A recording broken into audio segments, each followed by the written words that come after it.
उत्पन्ना एकादशी व्रत कथा। स्वयं श्री कृष्ण ने युधिष्ठिर को एकादशी माता के जन्म की कथा सुनाई। सतयुग के समय एक महाबलशाली राक्षस था जिसका नाम मूर था। उसने अपनी शक्ति से स्वर्ग लोक को जीत लिया था।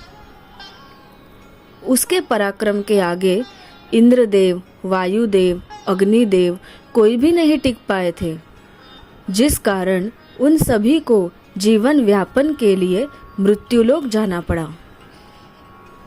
हताश होकर इंद्रदेव कैलाश गए और भोलेनाथ के सामने अपने दुख और तकलीफ का वर्णन किया। उसने प्रार्थना की कि वे उन्हें इस परेशानी से बाहर निकाले। भगवान शिव ने उन्हें विष्णु जी के पास जाने की सलाह दी। उनकी सलाह पर सभी देवता क्षीरसागर पहुंचे, जहां विष्णु जी निद्रा में थे। सभी ने इंतजार किया। कुछ समय बाद विष्णु जी के नेत्र खुले। तब सभी देवताओं ने उनकी स्तुति की। विष्णु जी ने उनसे क्षीरसागर आने का कारण पूछा। तब इंद्रदेव ने उन्हें विस्तार में बताया कि किस तरह मूर नामक राक्षस ने सभी देवताओं को मृत्युलेख में जाने के लिए विवश कर दिया। सारा वृत्तांत सुन विष्णु जी ने कहा, ऐसा कौन बलशाली है जिसके सामने देवता नहीं टिक पाए। तब इंद्र ने राक्षस के बारे में विस्तार में बताया कि इस राक्षस का नाम मूर है।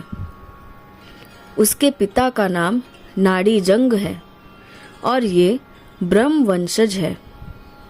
उनकी नगरी का नाम चंद्रावती है। उसने अपने बल से सभी देवताओं को हरा दिया और उनका कार्य स्वयं करने लगा है। वही सूर्य है, वही मेघ, वही हवा और वर्षा का जल है। उसे हराकर हमारी रक्षा करे नारायण। पूरा वर्णन सुनने के बाद विष्णु जी ने इंद्र को आश्वासन दिया कि वो उन्हें इस विपत्ति से बाहर निकालेंगे।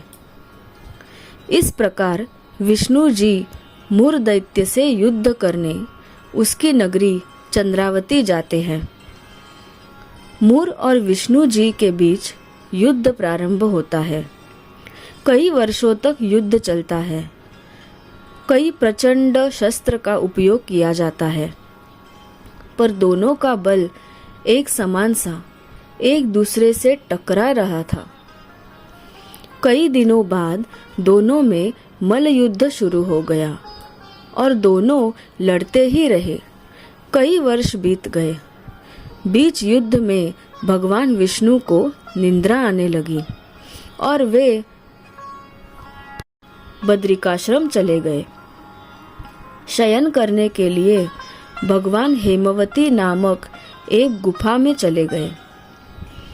मूर भी उनके पीछे घुसा और शयन करते भगवान को देख मारने को उठा।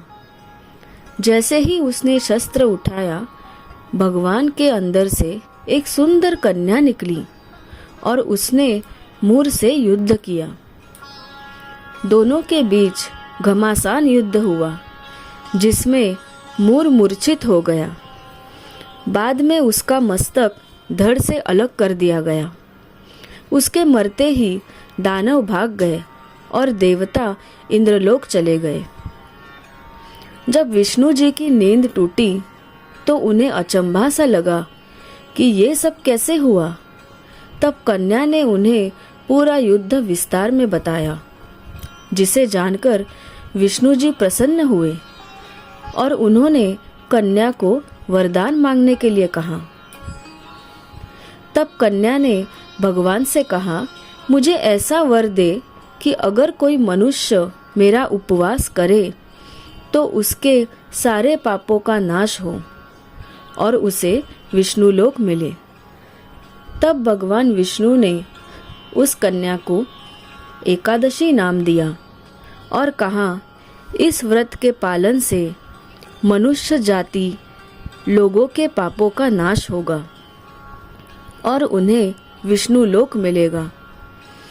उन्होंने ये भी कहा, इस दिन तेरे और मेरे भक्त समान होंगे।